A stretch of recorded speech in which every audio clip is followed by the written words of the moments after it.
той жиынсыз өмірдің мәні болмас, қуанышсыз өмірдің сәні болмас. Арамыздан талпынып қақты қанат, 11 жылда 10 солын таныған жас. Келешек қой осылар, барға шүкір, алдарында аққанат арманы тұр. Жүректері лүпілдеп, тебіреніп, қолдарына аттестат алғалы тұр. Школьная жизнь – это будни и праздники, это отличники, это проказники. Соревнования, олимпиады, конкурсы, грамоты, концерты, награды – все завершилось в намеченный срок. Что ж, подведем школьной жизни итог. Қайырлы кеш, қымбатты оқушылар, ұстаздар, ата-аналар және қадірменді қонақтар. Бүгін мектеппен, балалықпен қоштасар күн. Бұл күн мектеп тарихында, мектеп бітіруші түлектердің есінде мәңгі өшпейтін күн. Осынау салтанатты сәтпен баршаңызды құттықтаймыз. Добрый вечер, уважаемые учителя. Жыл сайын маусымның жылы күндерінің бірінде біздің мәдениет үйінде түлектер кеші дәстүрлі түрде өтіп отырады. Сол дәстүр бүгін жалғасуда. 11-ші сынып оқушылары аттестаттарын алып болашаққа үлкен өмірге жолдамалады. Ендеше 11-ші сынып оқушылары мен сынып жетекшілерін қарсы алайық. 11 классы со своими классными руководителями. 11-ші А сынып жетекшісі Есет Сұлушаш. 11 Б классный руководитель Есенгулов Казбек Мирамович. Адияй Қызыр, Болат Айжан, Бузайлова Ажар, Ибраева Мадина, Ибраева Сабина, Кәлімхан ұлы Расул, Мұрсалимов Алданыш, Нұртазин Жасулан, Нухай Мақсат, Оралов Дәулет, Саламатов Улан, Саметай Арсылан, Серікбай Адариға, Талғат Назерке, Халым ұлы Рахат, Қанатбек Шалғас, Шакенов Ислам, Шалғаубаев Асылан. Айдаров Айбек, Боярская Полина, Греков Анатолий, Громова Дарья, Гусева Александра, Журавлева Карина, Зайцев Ярослав. Бүгін қандай шаттық толы кешеді. Күнін жарқын тасып қолып өседі. Ол кешегі жігіт болып қалыптау. Бой жетіпті бантиктегі кешегі. Жүздерінен көрем шаттық арайын. Болсын солай әрбір күнін әр айын. Тойларыңыз құтты болсын атана. Тойларыңыз құтты болсын ағайын.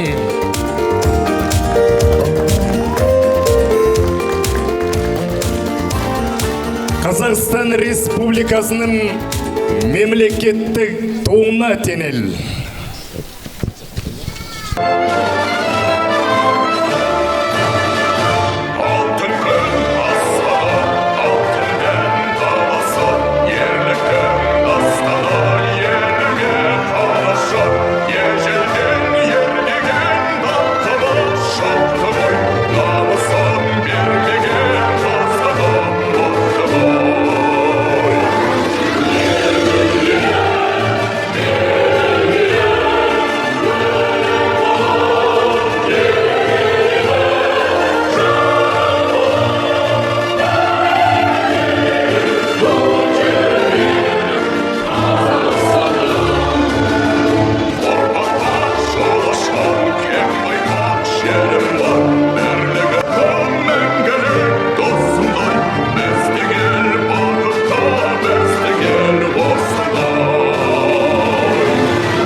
Торжественная церемония вручения аттестатов объявляется открытой.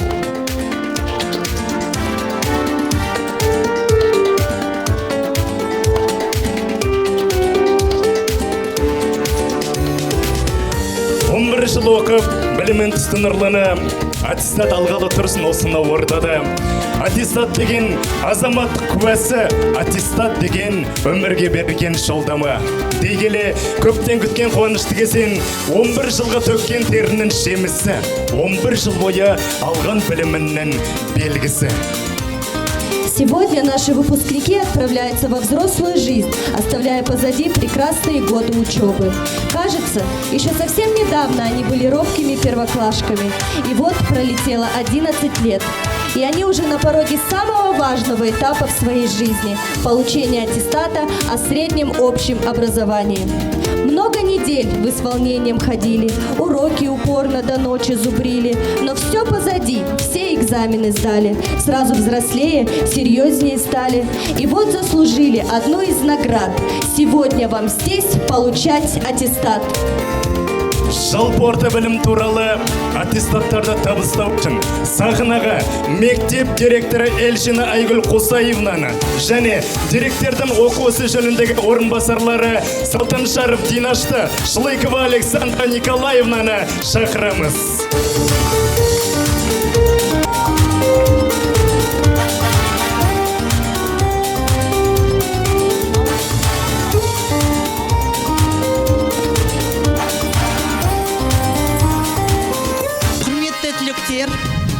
Ардақты ата-аналар, қадірлі қонақтар. Бүгін ерекше күн. Бұл мектептен қоштасы, балалықпен қоштасу күні.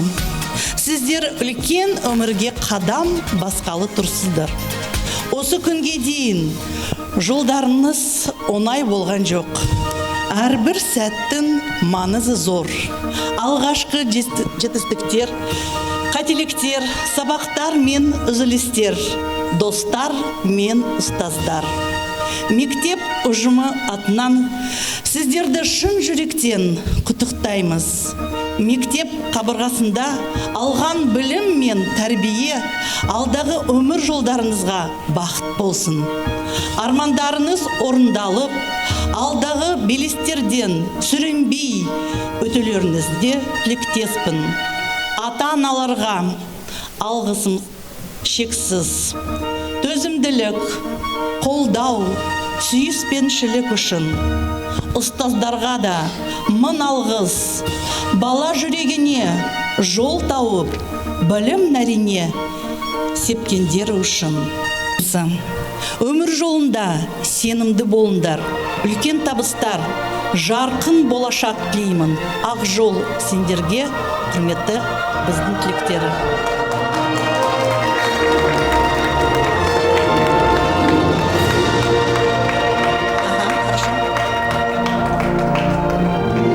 Приказ о выдаче аттестатов об общем среднем образовании.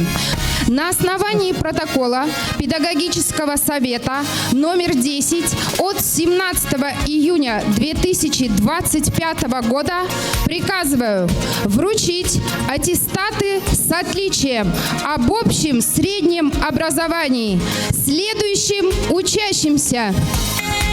Ибраева Мадина Қуандықовнаға үздік бітіргені үшін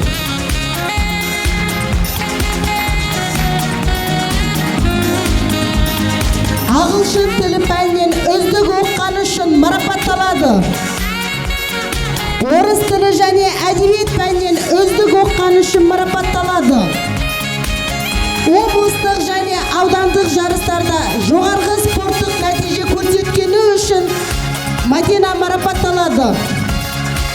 Қарағанды білім басқармасының Асакаров ауданы білім бөлімінің Қаныш Сәтпаев атындағы Тірек мектебінің 11-ші А сынып оқушысы Ибраева Мадина мектеп және сыныптың іс-шараларына тұрақты белсенділік көрсетіп, ұйымшылдықпен танытқаны үшін марапатталады.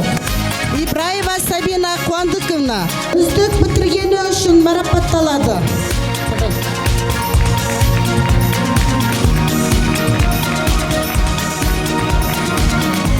Физика пәнінен үздік оққаны үшін. Орыс тілі және әдебиет пәнінен үздік оққаны үшін. Мектеп және сыныптағы іс-шараларға тұрақты жоғарғы қатысқаны үшін. облыстық және аудандық жарыстарда жоғарғы спорттық нәтиже көрсеткені үшін Ибраева Сабина марапатталады. Талғат Назерке үздік бітіргені үшін марапатталады. Қазақстан тарихы пәнінен үздік оққаны үшін, алгебра және бастауыш пәнінен үздік оққаны үшін, мектеп және сыныптың іс-шараларына тұрақты белсенділік көрсетіп, ұйымшылдық көрсеткені үшін марапатталады. Вручить аттестаты об общем среднем образовании следующим учащимся. Қызырға беріледі. Мектептен тыс сыныптық қоғамға өміріне белсене қатысқаны үшін қызыр марапатталады.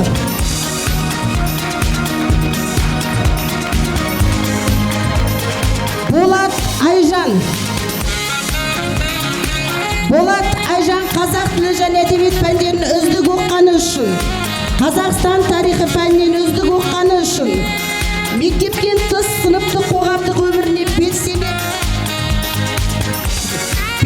қатысқаны үшін, мектеп пен сыныптық қоғамдық өміріне белсенділігі үшін, ағылшын тілінен үздік оққаны үшін марапатталады.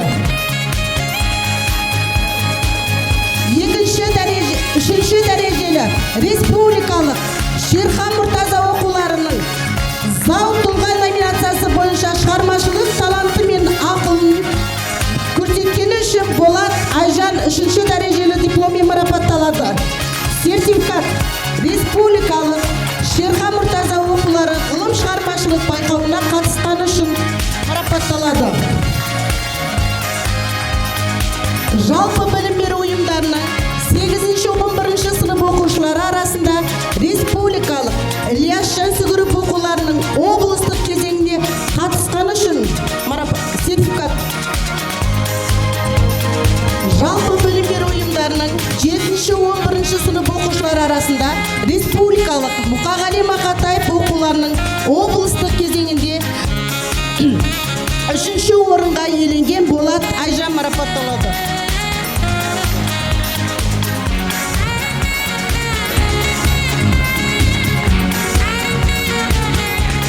Мектеп Қарағанды облысы білім басқармасының Асакаров ауданының білім бөлімі, Асакаров ауданының әкімдігінің, Асакаров ауданының жастар республикалық орталығы ұйымдастырумен жұмысшы мамандықтар жалына арналған мектеп оқушылары арасындағы аудандық пікірталаста 2-ші орынға иеленгені үшін марапатталады.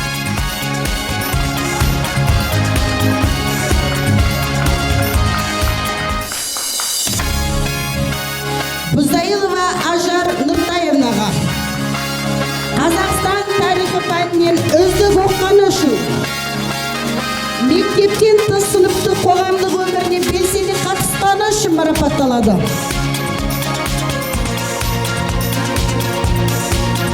Кәлімханұлы Расул мектептен тыс қоғамдық өмірде белсене қатысқаны үшін марапатталады.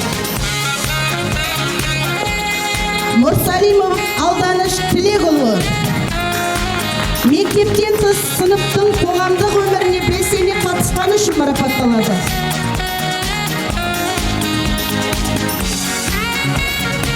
Облыстық және аудандық жарыстарда жоғарғы спорттық нәтиже көрсеткені үшін және молодежный кентінің өміріне белсене қатысқаны үшін Мұрсалимов Алданыш марапатталады.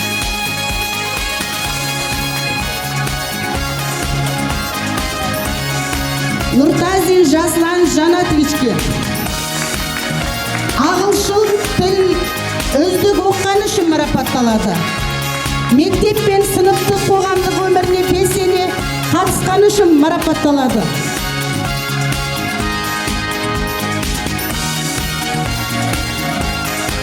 Нұқай Мақсат Кенжебекұлына мектептен тыс қоғамдық өмірге белсене қатысқаны үшін марапатталады.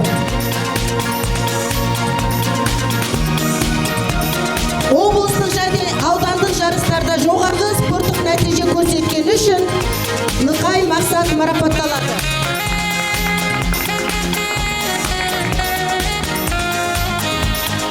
Оралов Даулет Қуатовичке. Мектептен тыс қоғамдық өмірге белсене қатысқаны үшін марапатталады.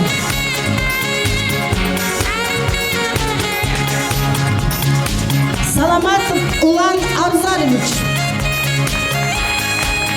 Мектеп пен сыныптық қоғамдық өмірге белсене қатысқаны үшін марапатталады. Облыстық және аудандық жарыстарда жоғарғы спорттық нәтижесін көрсеткен үшін марапатталады. Саметай Арсылан. Мектеп пен сыныптың қоғамдық өміріне белсене қатысқаны үшін марапатталады. Асакаров ауданы және дене шынықтыру және спорт бөлімі. Құрметті Арсылан Саматайұлы, сізге спорттық саласындағы жетістіктеріңіз үшін алғыс білдіреміз.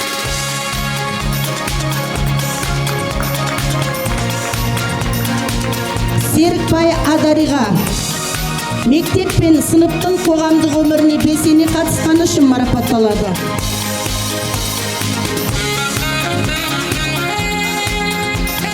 Ғалымұлы Рахат. Қазақстан тарихы пәнінен үздік оққаны үшін мектеп пен сыныптың қоғамдық өміріне белсене қатысқаны үшін марапатталады. Облыстық және аудандық жарыстарда жоғарғы спорттық нәтижеге жеткені үшін Рахат марапатталады.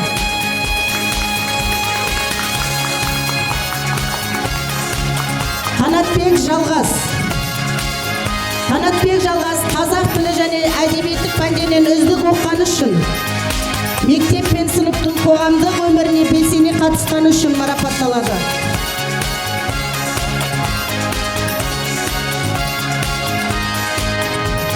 Шакенов Ислам. Мектеп пен сыныптың қоғамдық өміріне белсене қатысқаны үшін марапатталады. Облыстық және аудандық жарыстарда жоғарғы спорттық жетістігі үшін Шакенов Ислам марапатталады. Шалғаубаев Аслан. Мектеп пен сыныптың қоғамдық өміріне белсене қатысқаны үшін марапатталады. Облыстық және аудандық жарыстарда жоғарғы спорттық нәтиже көрсеткен үшін Шалғаубаев Аслан марапатталады.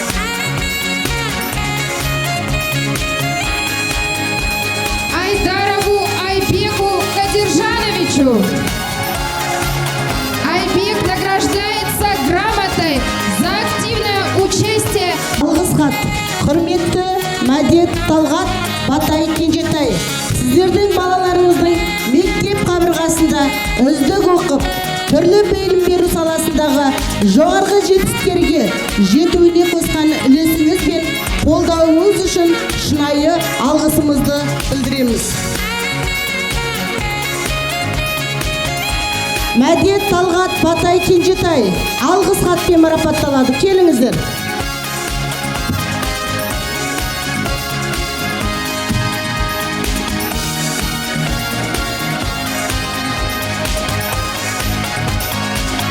Мәдет Талғат Батай Кенжетай алғыс хатпен марапатталады.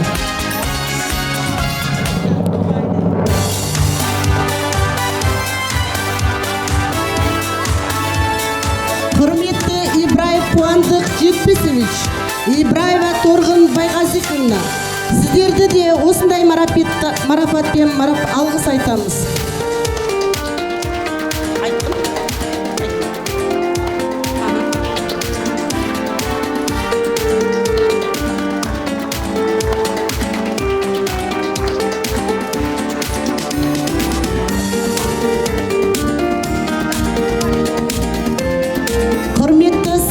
Болат, Залина Икрамовна, сіздерді де осындай алғыс хатпен марапаттаймыз.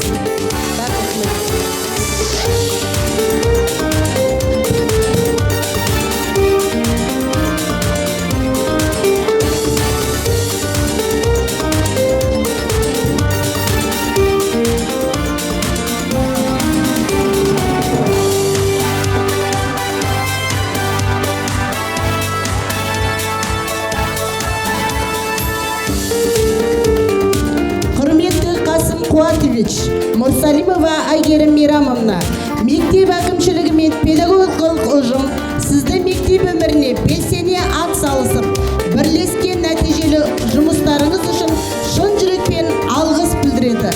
Сізге және отбасыңызға зор денсаулық, амандық, бақ береке тілейміз.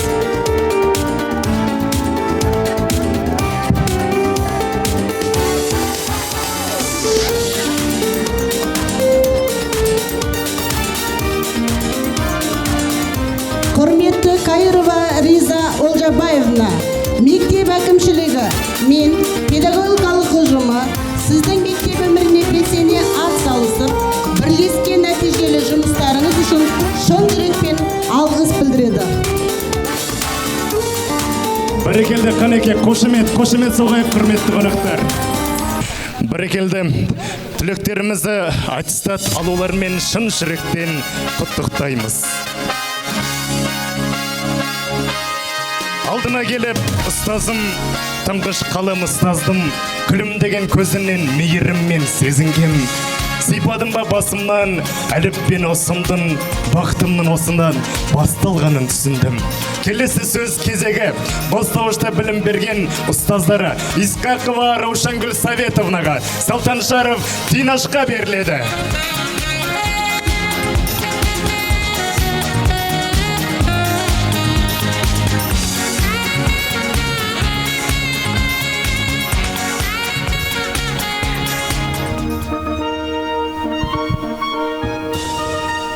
Қайырлы кеш, құрметті түлектер, ата-аналар, барлықтарыңызды бүгінгі мерекелеріңізбен шын жүректен құттықтаймыз. Алдыма келгенде осы балалар кішкентай ғана бүлдіршіндер еді.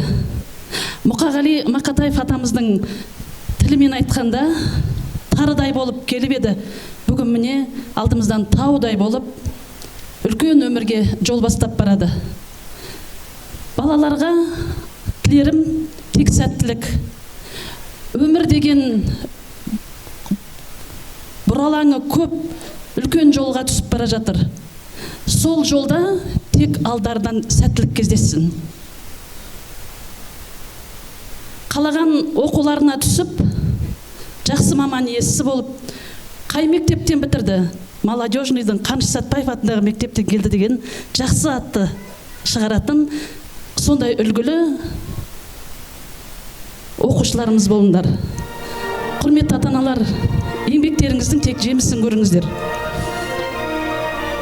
Алтын ұя мектептің тұлпарлары дүлдүлі, жұлдыздары жүректің жетілдіңдер бұл күні.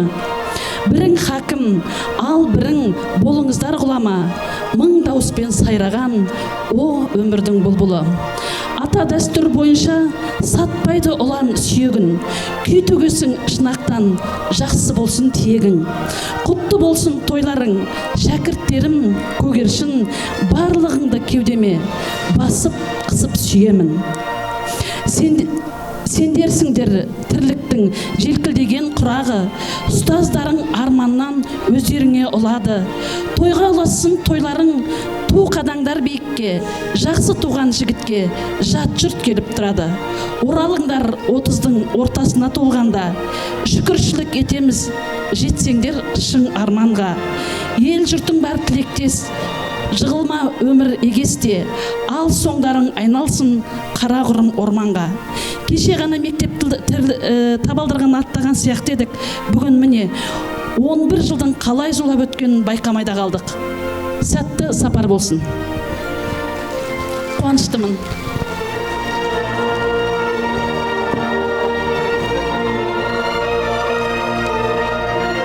Рахмет. Шыны асыл ұстаздарды еске алыңдар.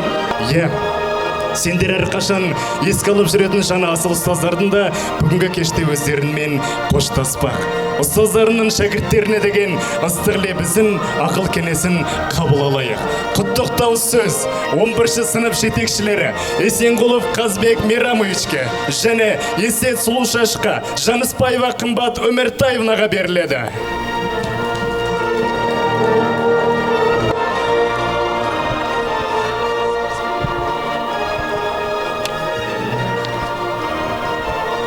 Кеш жарық, құрметті ата-аналар, ұстаздар және қымбатты менің алтын түлектерім. Бүгін сіздерді мектеппен қоштасып, үлкен өмірге қадам басатын ең маңызды күндердің бірі. Осы сәтте жүрегімде мың сан сезім тоғысуда. Қуаныш, сағыныш, мақтаныш, әрі қимастық. Кеше ғана мектеп табалдырығын аттап, қолдарына алғаш қалам ұстаған балапан едіңдер.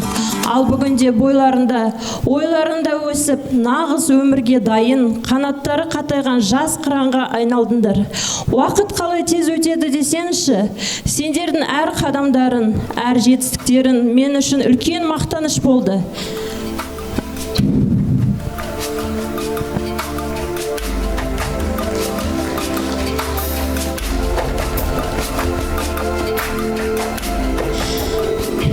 Қиын сәтте тірек болуға, қуанышты сәттерде бірге күлуге тырыстым. Ал енді бүгін сендерге қарап жүрегім ауырады. Себебі мен ең асыл, ең мейірімді, ең талантты балаларымды өмір жолына шығарып салып тұрмын. Бірақ мен сендерге сенемін. Сендердің әрқайсыларын өмірде өз орындарыңды табатынына, еліміздің абыройлы азаматты болатынына шүбәсіз сенемін. Қымбаттыларым, өмір жолдарын ашық, бақтарын баянды болсын. Қиындықта сынбай, әр сәттен жақсылық көре біліңдер. Ата-ана үмітін ақтап, туған елге қызмет етіңдер. Жүректеріне мейірім, көздеріне шындық, ал жан дүниелерінде махаббат болсын. Мен сендерді мәңгі жүрегімде сақтаймын, сендерді сағынамын, сендермен мақтанамын.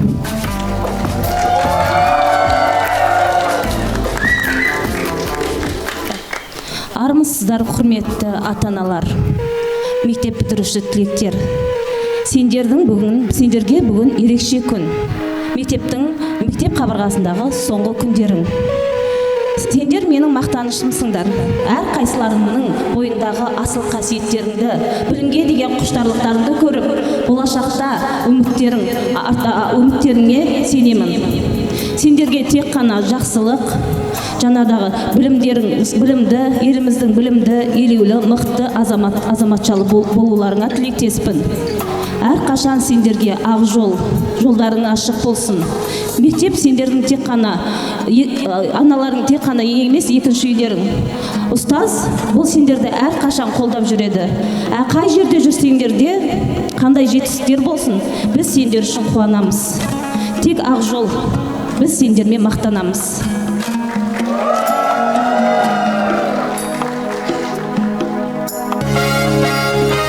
Бәрекелді, көп рахмет. Ұстаздардың толқыныспен айтылған ақ тілегі әрине қабыл болсын дейміз. Енді шешуші сәтте осындай өсиет әндер жаттар үшін қуанышқа қосылмай ата-ана қалай шет қалсын.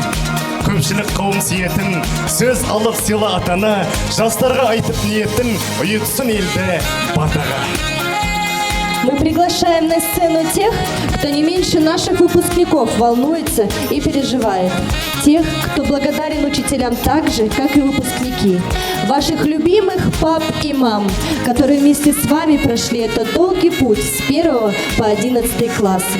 Слово предоставляется родителям 11 классов Жумабекову Абзалу Саламатовичу и Громовой Юлии Владимировне.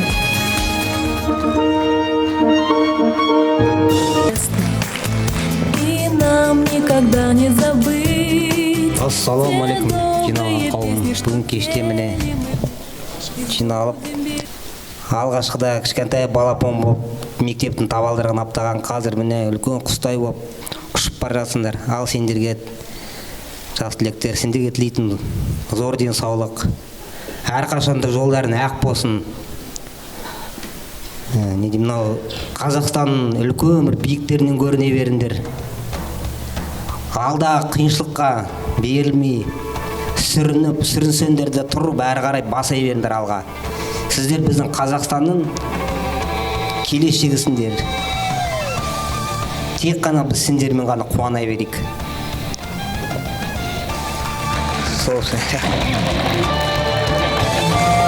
Ұстаздарға, сіздерге де мың алғыс. Осылай біздің балапандарымызды ер жеткізіп, ақыл беріп, білім беріп, Сол үшін сіздерге де мың алғыс. Әрі қарай осымен 2024-25 оқу жылындағы түлектеріміздің мектепті бітіргендігі туралы куәлік тапсыру рәсімінің салтанатты бөлімі аяқталды. Түлектеріміздің дайындаған концерттік бағдарламасын сіз боп, біз боп тамашалайық. Қабыл алыңыздар.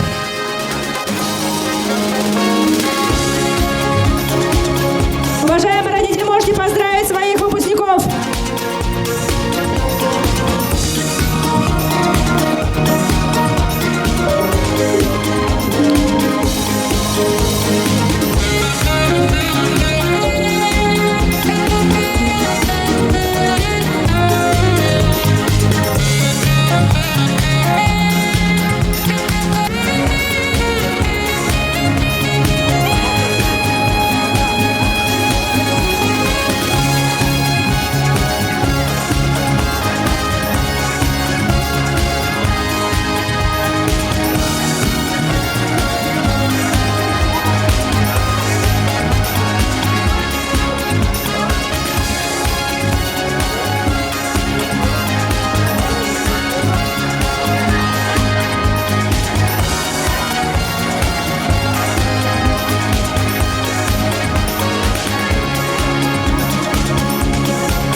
Вы должны подготовиться. Пожалуйста, освобождаем сцену.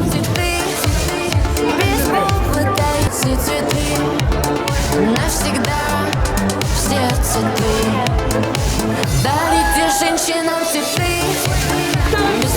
Құрметті ата-аналар, уақыт болады. А записки с кратками все летят ко мне из детства.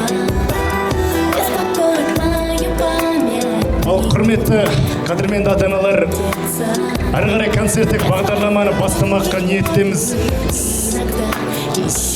Сахнаны босатсаңыздар, құрметті ата-аналар. Келесі концерттік бағдарлама. Құрметті ұстаздар, ата-аналар және түлектер. 11 сынып түлектеріне арналған мерекелік кешіміздің концерттік бағдарламасын бастаймыз.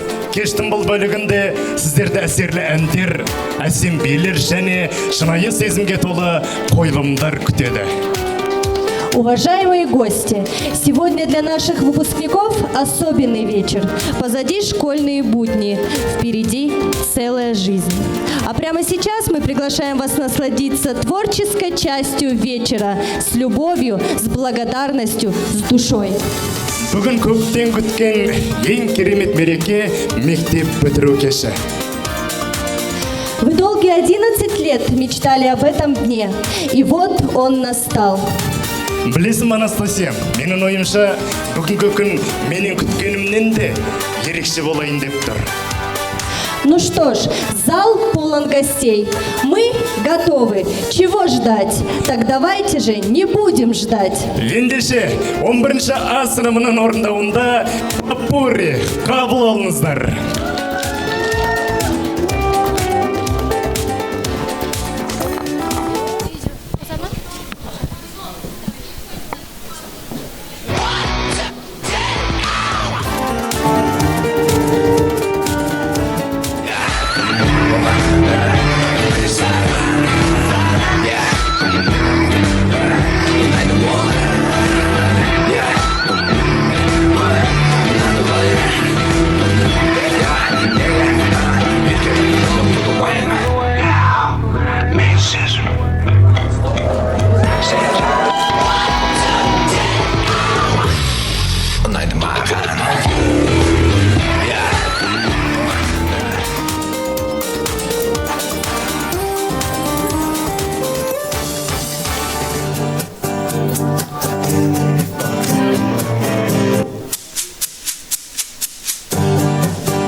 Жас жүректің өмірлік құштары гүл, бағбан ұстаз баулаған құстары бол.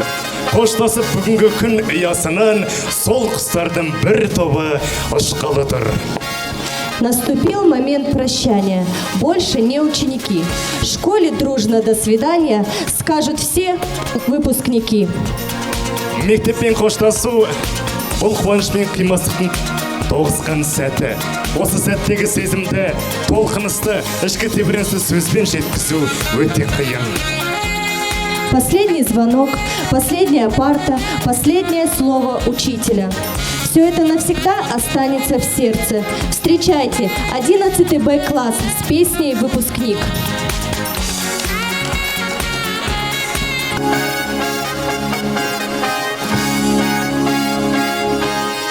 Окно класса на класс этот 11 А. Ни дня без сюрпризов. Где они, там веселье, там и шоу. То поют, то танцуют. А сегодня что? Енді бүгін олар сахнаны шайқалтпақ. Жалпы түлектерімізге қошемет бар ма? Бәрекелді. Өздерінің ерекше флешмобымен таңғалдыратын 11-ші А сыныбын қабыл алыңыздар. Включаем музыку и поднимаем настроение. Аплодисменты.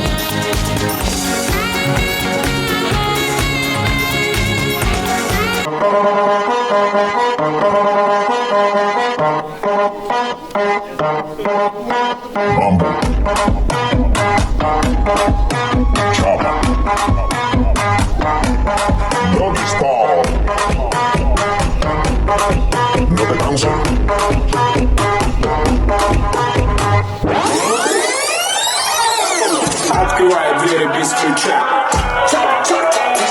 Налетели как саранча.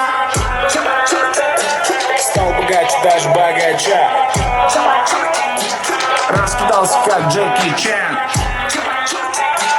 Кто тут такой красавчик? Кто тут такой молодец? Мужиком должен стать мальчик. Мужиком станет отец. Кто такой ути-пути? А, ты что ли борец? Поддержим наших выпускников!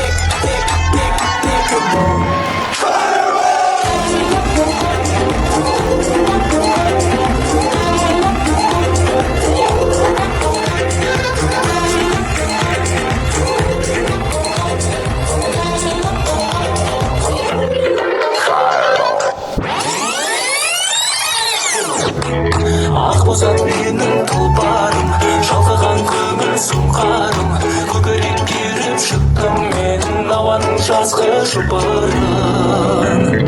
Ақ-ау, сүмбіл жаш, тәтті сөзің, қара көзің, білгесін келгенімді жалғыз өзің. Тәтті сөзің, қара көзің, білгесін келгенімді жалғыз өзің.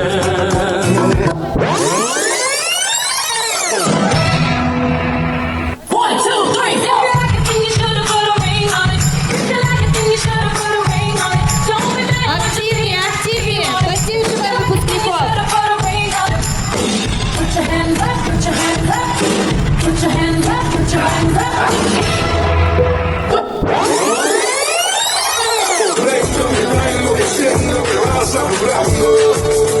Con tus física y tu química, también con la mía, la cerveza y el tequila y tu boca con la mía, ya no puedo más, ya no puedo más, ya no puedo más, ya no puedo más.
Иркан, скажи, ты когда-нибудь делал кому-нибудь сюрприз? Сыйлық дейсің бе? Да, сюрприз. Иә, әрине. Бірақ сенің не айтқың келіп тұрғанды түсіндім, Анастасия. Олардың жұмысы, қамқорлығы мен дұғасы әрбір жетістіктің негізі. Олар кім десеңіздер, әрине ата-аналар. Сегодняшний вечер – праздник не только для выпускников, но и для их пап и мам. Ведь и для них это день гордости и легкой грусти. И вот родители 11 А класса тоже решили не остаться в стороне. Они приготовили сюрприз для своих детей. Бәрекелді, қабыл алыңыздар ата-аналардың атынан сыйлық.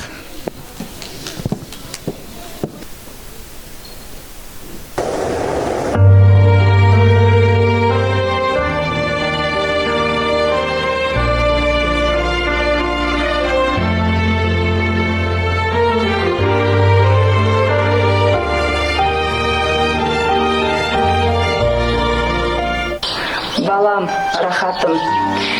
Сендер бүгін ерекше қадам. Сен балалық шақтымын қоштасып, үлкен жолға аяқ бастың. Балам, саған өмірде бар жақсылықты тіледім, бар сәттілікті тіледім. Өмірде алдыңнан тек жақсы адамдар ғана кездессін. Бар мүмкіндігіңді пайдаланып, жақсы оқу орнына түсіп, өзің арман биіктеріне жете бер. Қолым, біз сені қатты жақсы көреміз, және барынша сені қолдауға тырысамыз. Сәт сапар, тек жақсылық болсын, амандық болсын. Сені жақсы көреміз. Менің батыр дочам, красавица, алтыным менің. Міне мектеп кезеңі аяқталды. Өмір, жаңа өмір басталды. Сол өмірің ұзақ болсын, жарқын болсын. Алдыңда әрқашанда адал, керемет жолдастар кездессін. Айналаңда жақсы құрбылар болсын. Өмірің ұзақ болсын, бақытты бол. Алға қойған мақсаттарың, армандарың орындалсын. Жаным сол, біз саған сенеміз. Мы тебя любим. Ислам балам, менің жүрегімнің жалғасы, өмірімнің мағынасы.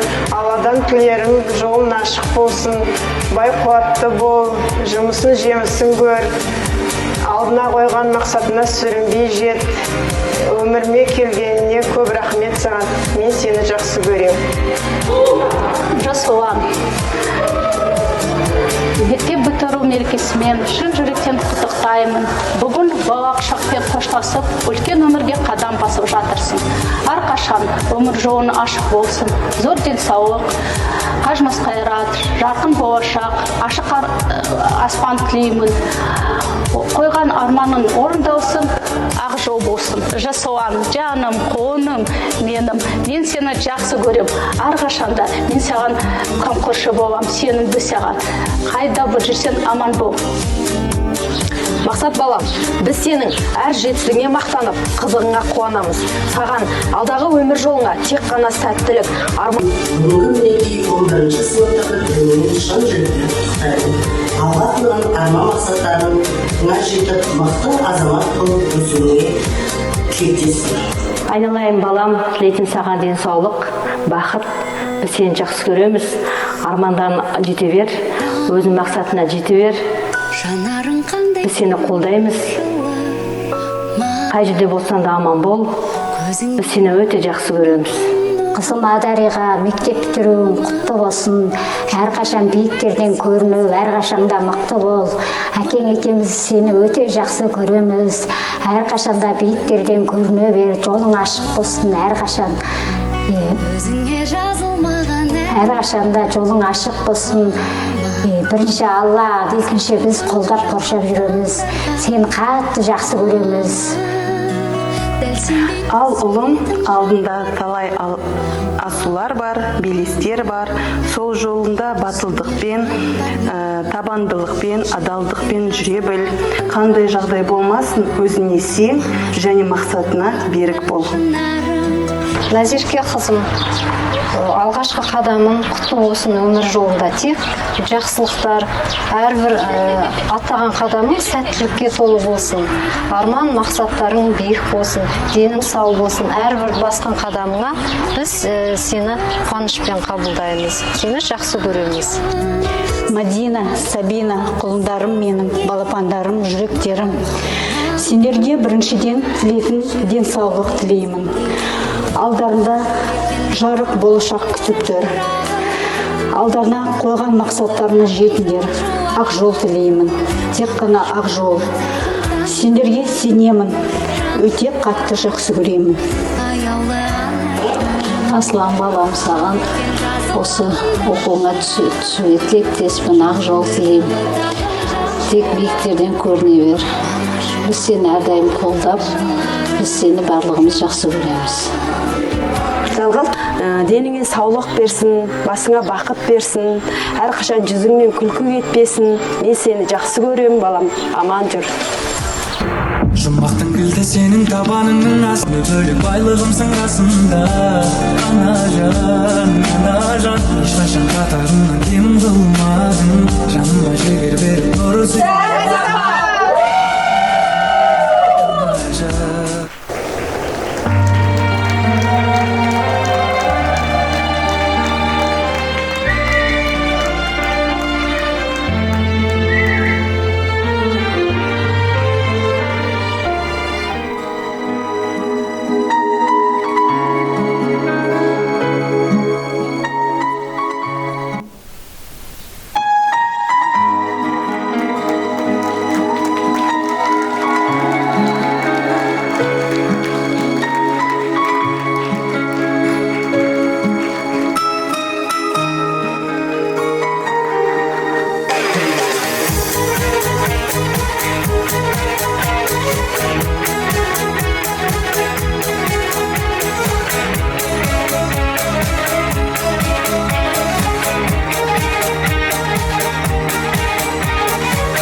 Қошемет, құрметті қонақтар.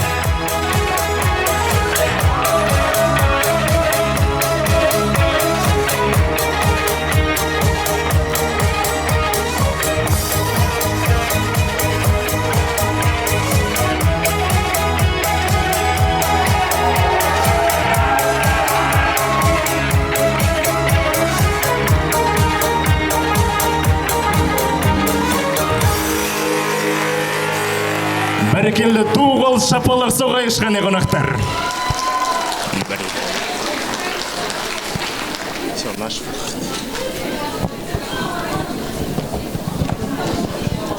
Ұстаз шәкірт жүрегіне нұр құятын, болашаққа бағыт беретін шамшырақ.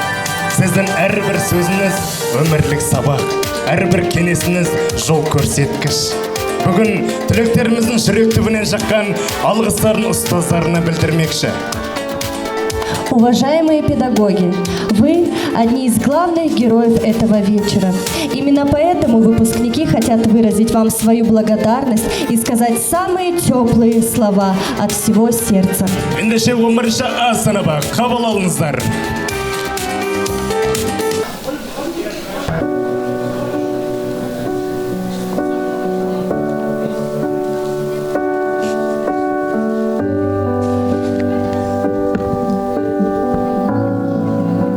Салтанатты кешімізде соңғы рет сізге алғыс айту парыз зор міндет. Еңбегіңіз ерен біздің жүректе, ұмытпаймыз, бас иеміз мәңгі біз. Рахмет сізге, Айгүл Құсайынқызы.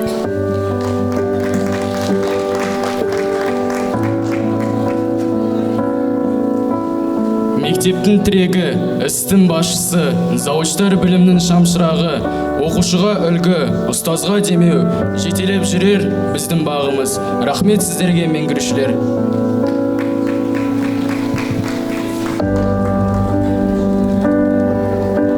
Алғаш әріп танытқан, өмірге жол ашқан ұстазым сіз шамшырағым, жүрегімде мәңгі сақтаған. Рахмет сізге, Раушан мұғалім.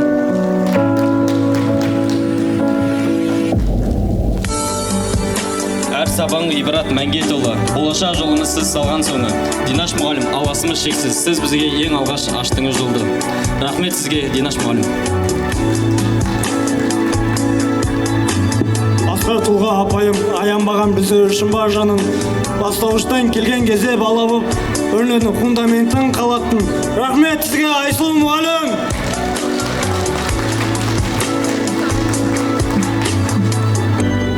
Ұстазым екінші анам аялаған, біздерден бар білімін аямаған. Қымбат мұғалім, сізге ерекше көп алғыс, таңертең күнде құшақ жаяр алдан. Әр адамға құрметпенен қараған. Өз бойынан мол ізгілік тараған. Талаппенен тәртіпті тек ту етіп, қымбат мұғалім, сізде қайда барады? Рахмет сізге, қымбат мұғалім.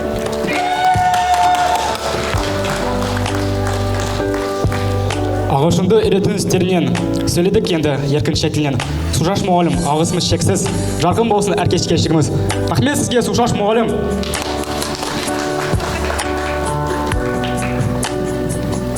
Сөзіміздің тұнығын үйреттіңіз, сөз маржан санамызға сүздіңіз. Абай менен Мұқағали жырларын Айтжамал мұғалім санамызға шарқ етіп түздіңіз. Рахмет сізге, Айтжамал мұғалім. Тұңғиық заң тартылыспен тербеліңіз, физика, күш, энергия өрнеліңіз, ғылым сарын ашуға жетеледіңіз. Сайрангүл мұғалім, сабақтарыңыз жаңалық пен зерделік.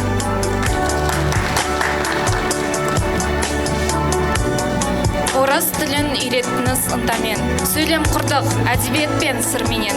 Сабыр бен білім, сіздің дара үлгіңіз. Рахмет сізге, Анаргүл мұғалім. Квадрат түбірі логарифм шеңберлер жанымызға жақын болып кетті бұл істер. Математика ғылымдардың тірегі, Қайрат мұғалім, сіз сол биіктің күресі. Рахмет сізге, Қайрат мұғалім! Уақыт көшін шежірелеп бізбенен, тарихтағы тұлғаларды іздеген, сізбен бірге бабалармен тілдестік. Ағыбай мұғалім, ұмытпаймыз сіздің әрбір ізгерлік. Рахмет сізге, Ағыбай мұғалім! Химия сиқыр мол білімнің жолындай, Жұлдыз апай ұстаздықты қолындай, элементтің әрқайсысын танытып, ғылымға деген махаббатты дамытып.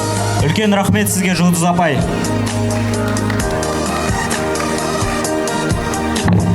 Шешімін табуға бізді шабыттандырған, сандармен сырласатын санаңыз бар, теңдеумен таң қалдырған дара із бар, формуламен есепке баулыңыз. Рахмет сізге, Нұрсәуле мұғалім.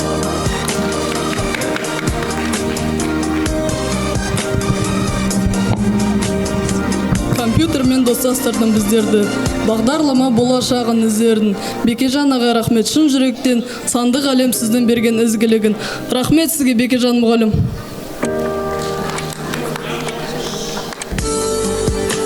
салауатты өмір сүру ұраны, Жасұлан ағай спорттың шын қыраны, жүгіріп те секіріп те шынықтырдың, денсаулыққа жол салып шынықтырдың. Рахмет сізге, Жасұлан мұғалім.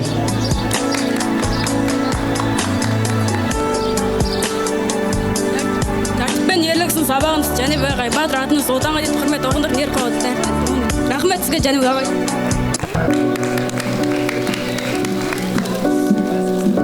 Мектеп деген білім кені, жыр кені, мектеп деген ғылымнан ең үлкені, мектеп деген тәрбиеші адамға, мектеп деген даналардың мекені. Мектебіме мың алғыс.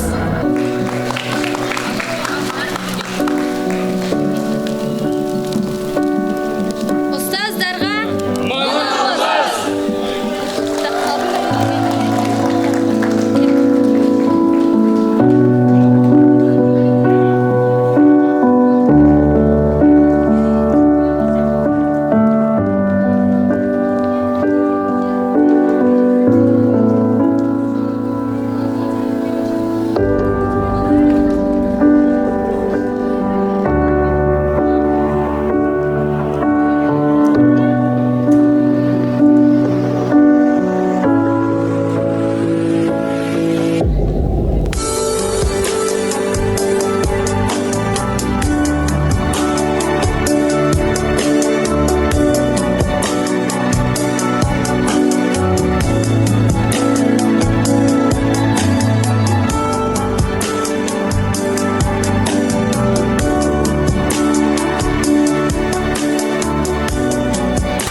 Ана, бұл сөзде тұтас әлем бар. Мейірім, жылулық, шексіз махаббат. Бәрі осы бір-ақ сөзге сыйып тұр. Мама – это свет жизни, искренний голос сердца. Без мам сегодняшний вечер был бы невозможен. И поэтому эта песня для вас, дорогие мамы. Ендеше, ортаға 11-ші асырымның жүрек тебірентер ана әнімен қабыл алыңыздар.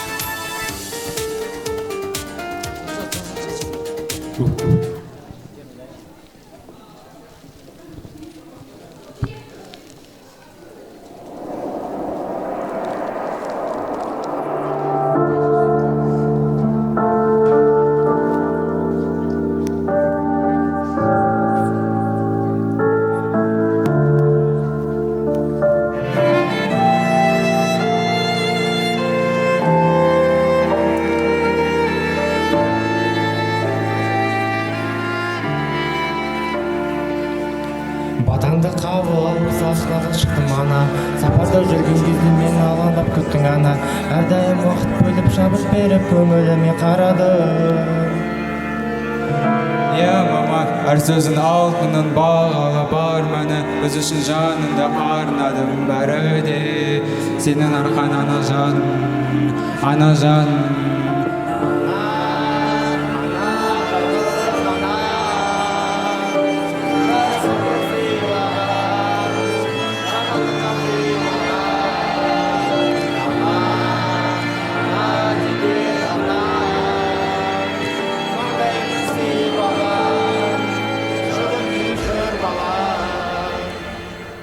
Жұмақтың кілті сенің табаныңның астында, туған арласында бақыт қонды басыма, мен үшін жауын бөлек байлығымсың расында. Ана жан, Ешқашан қатарымнан кем қылмадың, жаныма жігер беріп нұр сыйладың, жанашыр ана жан.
Жұмақтың кілті сенің табаныңның астында, ана.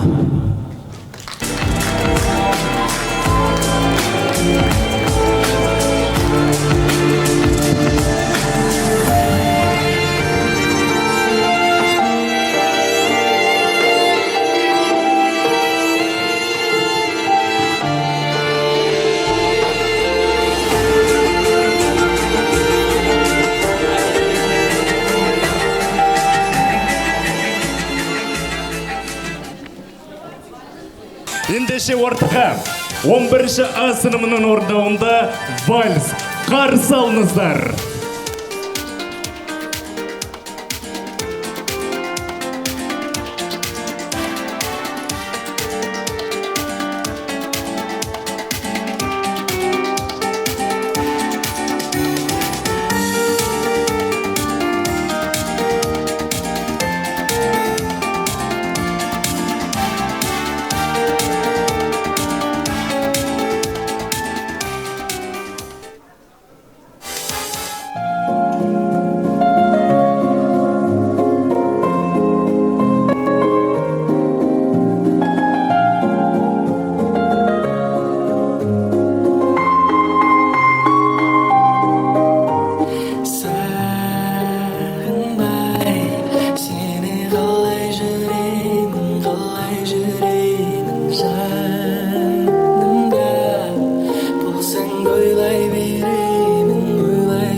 Бәрекелді, міне тағы бір керемет кеш өз мәресіне жетті.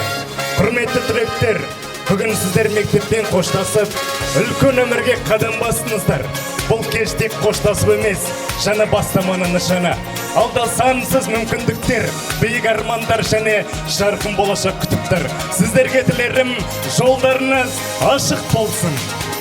Дорогие выпускники, сегодня вы закрываете одну важную главу своей жизни – школьную.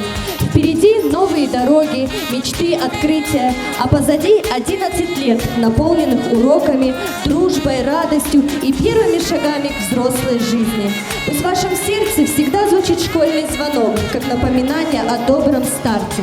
Мы желаем вам смелости, вдохновения и большого счастья. До новых встреч, выпускники! Пусть ваш путь будет светлым и счастливым! Хош, сау болыңыздар!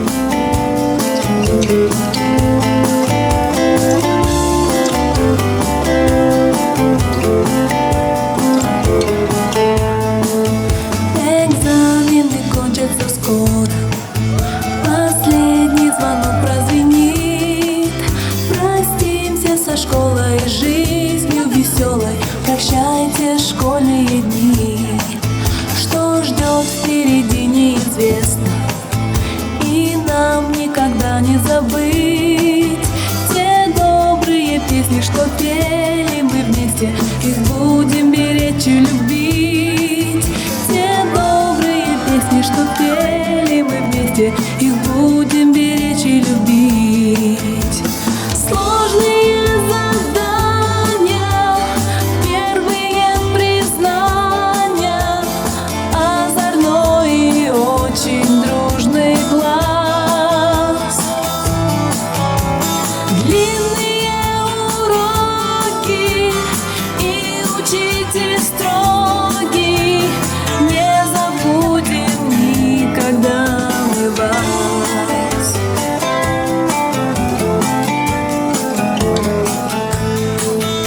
Недавно совсем нам казалось, что так этот вечер далек, но время промчалось, немного осталось, нас ждет последний звонок. Но время промчалось, немного осталось, нас ждет последний звонок. Стать бы первоклассником, помни вспоминать.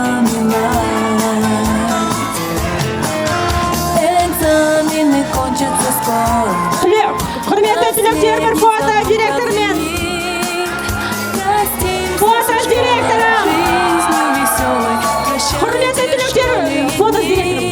Красиво тұра қаламыз, әдемірек тұра қаламыз. Жизнью веселой, прощайте школе.